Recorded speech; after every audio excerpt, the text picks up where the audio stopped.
এর নাম নওশেরা, এশিয়ার কুখ্যাত ডন। এরই আন্ডারে আজগর, আব্বাস, কট্টর এরা সবাই কাজ করে। একে ধরতে পারলেই অবৈধ অস্ত্রের ব্যবসা চিরদিনের মতো এদেশ থেকে নির্মূল করা যাবে।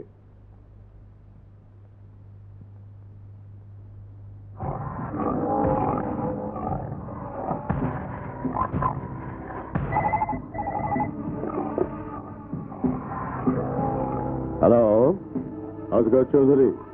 আজগর বলছি। শোনো আজগর, এই এলাকার ব্যবসার সম্পূর্ণ ভার আমি তোমার উপর দিয়েছিলাম, কিন্তু তুমি পদে পদে ব্যর্থ হচ্ছ। আবার বিরাট অস্ত্রের চালান পুলিশের হাতে ধরা পড়েছে। কট্টর এখনো ছাড়া পাইনি। আমি সব ম্যানেজ করে ফেলবো।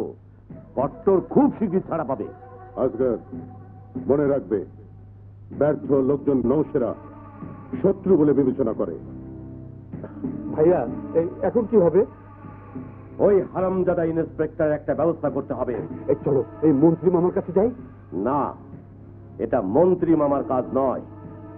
এই কাজ তোমাকে আর আমাকেই করতে হবে।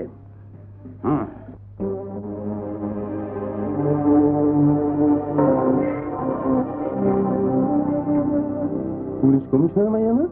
হ্যাঁ।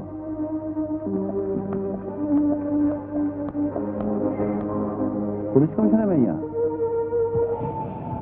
খনি কট্টর নাম আমার, স্বভাবে আমি জামার।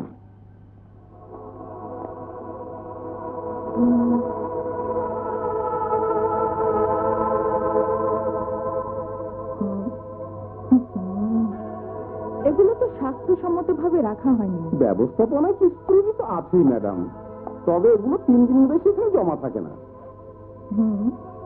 বরাবরই কি কয়েদিদের এই মানের আটাই খাওয়ানো হয়? হ্যাঁ, যে অপরাধী সবাই ভোগ করুক না কেন, এরাও তো মানুষ।